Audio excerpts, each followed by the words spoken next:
Welcome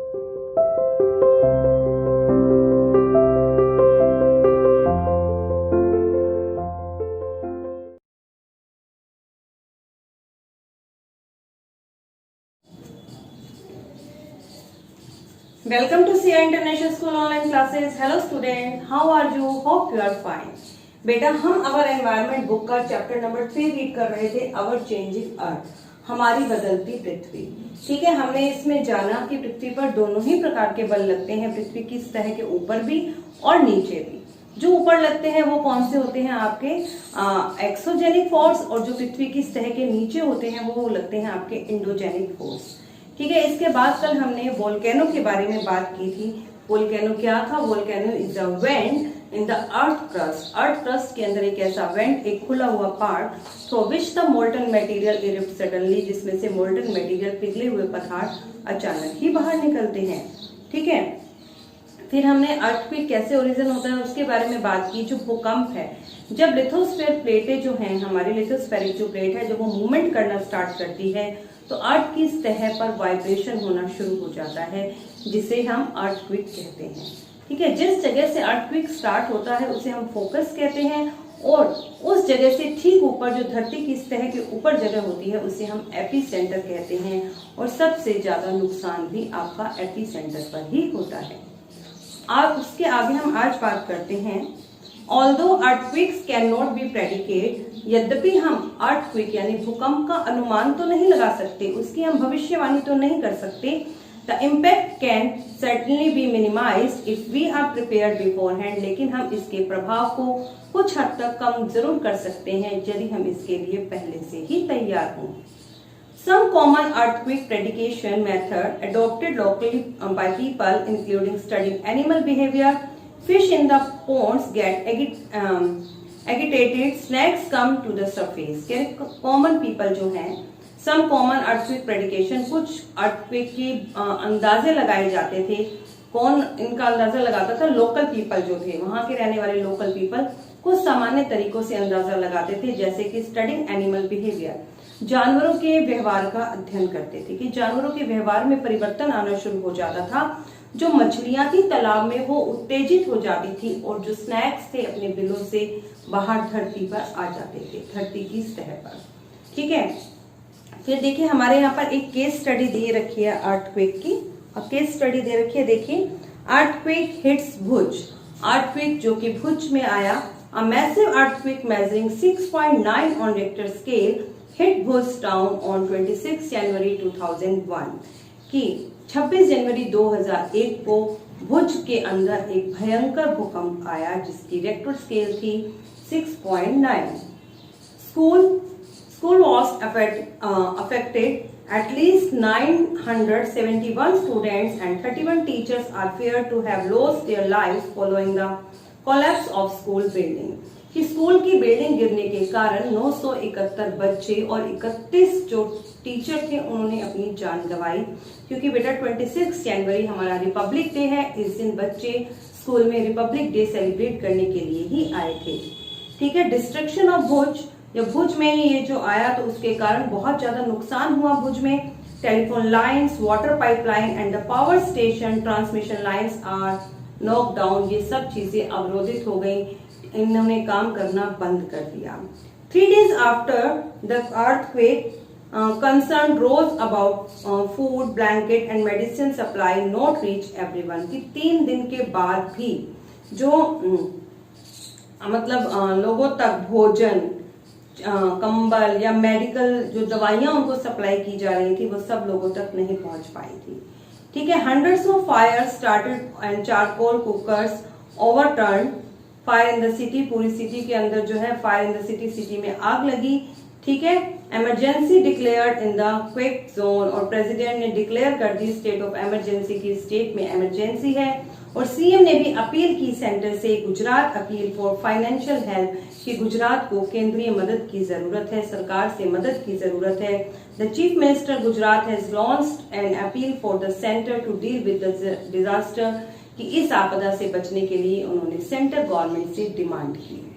do you know, क्या आप जानते हैं? The earthquake measured with a machine called a seismograph, कि अर्थक्वेक को हम एक मशीन के द्वारा माप सकते हैं। अर्थक्वेक को एक मशीन के द्वारा मापा जाता है जिसे हम सिस्मोग्राफ कहते हैं।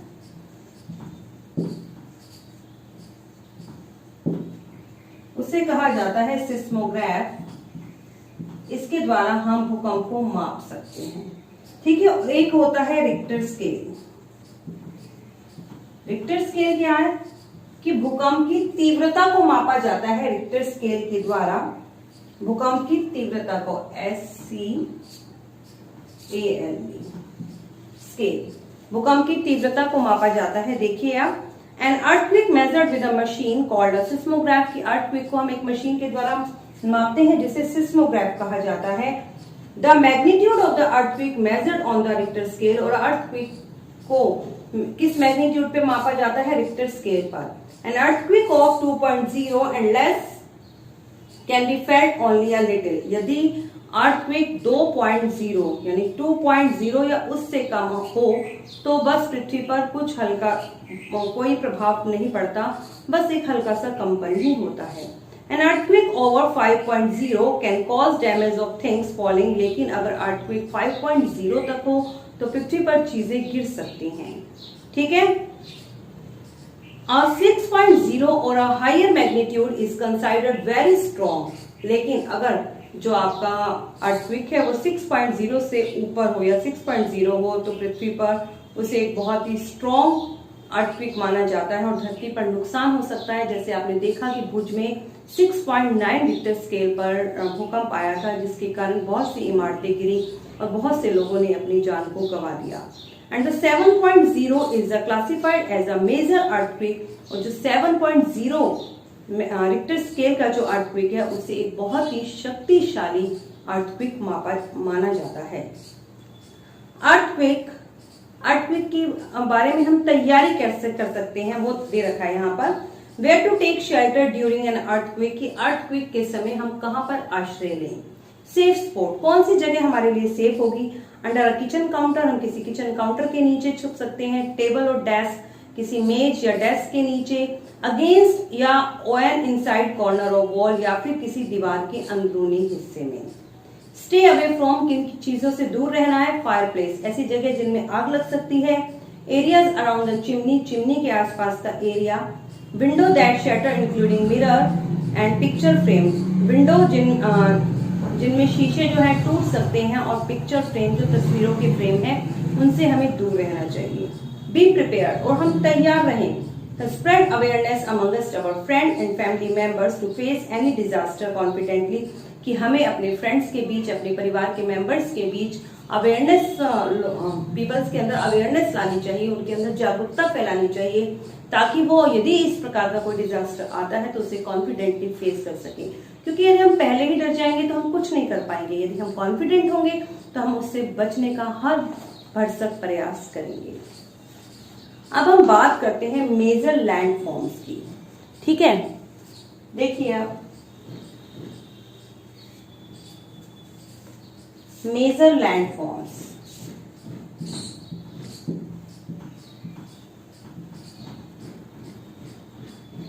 मेजर लैंडफॉर्म्स मतलब मुख्य स्थल आकृतियां। पृथ्वी पर, धरती पर किस किस प्रकार की आकृतियां बनती हैं। The landscape is being continuously borne away by two process. जो पृथ्वी पर जो आकृतियां बनती हैं वो उस पर लगातार दो प्रकार की प्रोसेस, प्रक्रियाएं होती ही रहती हैं।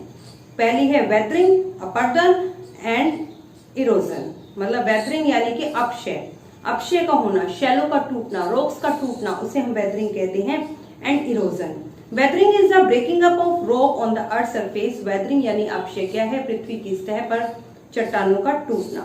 Erosion is the wearing away of the landscape by the different agent like water, wind and ice.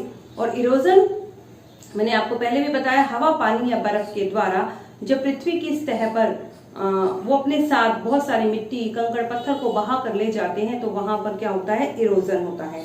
तो वो लिखा है erosion is the wearing away of the landscape. Erosion के कारण लैंडस्केप जो है वियरिंग अवे मतलब वहां पर चेंजेस हो जाते हैं, वहां पर मटेरियल को बहा कर ले जाते हैं डिफरेंट एजेंट्स, बहुत सारे कारक जैसे कि water, wind and ice. The eroded material is carried away or transported by the wind water etcetera and eventually deposit. और जो इरोडेड मटेरियल है जो अपने साथ वो बहा कर लेकर आ रहे हैं, कौन कौन, वाटर और विंड, वो क्या करते हैं अपने साथ जितने भी मटेरियल को बहा कर लाते हैं उन्हें एक जगह पर डिपॉजिट कर देते हैं। उनकी डिपॉजिट करने की ये जो प्रक्रिया है इसे हम डिपोजिशन कहते हैं। The process of erosion and deposition, तो इस तरीके से जो इरोजन का प्रोसेस है जहां से वो मिट्टी को काट कर लाए, दूसरा जहां लाकर उन्होंने जमा किया वो डिपोजिशन हो गया। Create a different land forms on the surface of the earth, उनके कारण पृथ्वी की सरफेस पर कई प्रकार के लैंड फॉर्म्स बनते हैं। सबसे पहले हम बात करेंगे work of river. Work of a river, एक नदी का कार्य। ठीक है, नदी के कार्य के बारे में बात करते हैं। When the running water in the river erode the landscape, जब बहता हुआ पानी, नदी का बहता हुआ पानी धरती को इरोड करता है, अपरदित करता है लैंडस्केप को या दृश्य भूमि को। When the river tumbles at steep angle, जब नदी किसी एक खड़ी ढाल वाली जगह से गिरती है, over the very hard rock, या किसी कठोर चट्टान पर आकर गिरती है, or a down a steep valley sided form of waterfall, या फिर किसी गहरी घाटी में गिरती है तो वो एक वाटरफॉल, एक जलप्रपात का निर्माण करती है। नदी बहती आ रही है और किसी खड़ी ढाल वाली जगह से किसी कठोर चट्टान पर गिरी या किसी घाटी में गिरी तो वो एक वाटरफॉल का निर्माण करती है। देखिए आप, ये दे रखा है वाटरफॉल, आपका देख रहे हैं, ये वाटरफॉल का पिक्चर है आपका। ये नदी जो है एक खड़ी ढाल वाली जगह से यहाँ पर गिर रही है, ये हो गया आपका वाटरफॉल। आगे देखिए, as a river entered the plain, it twists and turns forming a large bend known as meander।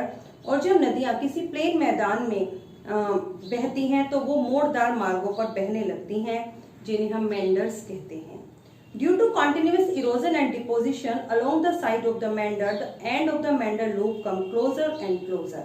और क्या होता है, लगातार उसमें इरोजन और डिपोजिशन होने के कारण जो मेंडर के जो किनारे हैं वो अलग होते चले जाते हैं और एक दूसरे के नजदीक आते चले जाते हैं और उसका एक पार्ट कट जाता है। In a due course of time, कुछ समय के बाद the meander loops cut off from a river, river से कट जाते हैं, and from a cut off lake, और एक कट ऑफ लेक, एक चाप झील का निर्माण करते हैं। And also called oxbow lake, एक कट ऑफ लेक, एक अलग प्रकार की झील, एक अलग झील का निर्माण करते हैं जिन्हें हम ऑक्सबो लेक या चाप झील कहते हैं। At time the river overflow its bank, और जब नदियां अपने किनारों से बाहर बहने लगती हैं, this lead to the flooding of the neighboring areas, जिसके कारण उसके आसपास के एरिया में बाढ़ आ जाती है। As it flood, it deposit layer of fine soil and other material called sediments along its bank, जिसके कारण नदियां बहुत सारी बारीक मिट्टी को और अपने साथ लाए गए मटेरियल को अपने पास के जगह पर छोड़ देती हैं। This lead to a formation of flat fertile flood plain, जिसके कारण एक प्लेन समतल बाढ़ के मैदान का निर्माण होता है। The raised bank of the river called levees, नदियों के उठे हुए किनारों को हम लीव्स कहते हैं। As a river approaches the sea, और जब नदी समुद्र में पहुंचती है, the speed of the following water decreases, तो नदी के पानी की जो स्पीड है वो कम हो जाती है। And the river begin to break up into the number of stream, और जो रिवर है वो कई स्ट्रीम्स, कई जलधाराओं में बढ़ जाती है जिन्हें हम डिस्ट्रीब्यूटरीज या वितरिका कहते हैं। The river become so slow, नदी बहुत स्लो हो जाती है, that it begin to deposit it load, तो वो अपने साथ लाए गए लोड, अपने साथ लाए गए मटेरियल को जमा करना शुरू करती है। ईच डिस्ट्रीब्यूटरी फॉर्म इट्स आउन माउथ, हर एक वितरिका अपना एक मुहाना बनाती है। माउथ क्या है रिवर का, जिस जगह से वो समुद्र में गिरती है उस लास्ट कॉर्नर को हम उसका माउथ कहते हैं। The collection of sediment from all the mouth form a delta, और जितना भी सेडिमेंट, जितना भी अवसाद इकट्ठा होता है हर एक माउथ के ऊपर, जितना भी मटेरियल डिपॉजिट करती है उससे डेल्टा का निर्माण होता है। तो देखिए बेटा, हम इसको एक चित्र के द्वारा जानते हैं। हम एक चित्र बनाते हैं। नदी ने जब एक प्लेन के अंदर एंटर किया तो नदी ऐसे बैंड होने लगी। तो ये जो नदी के जो बैंडेड पार्ट है, देख रहे हैं ना, नदी मोड़दार मार्गों पर बह रही है। नदी के ये जो मोड़दार मार्ग है इन्हें हम मेंडर्स कहते हैं। मेंडर्स हो गए। क्या होता है, लगातार अपर्दन, नदी में अपर्दन हो रहा है, यहाँ से कुछ मटेरियल कट रहा है और यहाँ पर जमा होता जा रहा है, जिसके कारण क्या हुआ, धीरे धीरे ये इतना पार्ट रह गया और ये वाला पार्ट अलग हो गया। ठीक है, जब ये अलग होकर इसने एक अलग प्रकार की झील बना दी तो ये हो गई आपकी ऑक्सबो लेक। Oxbow lake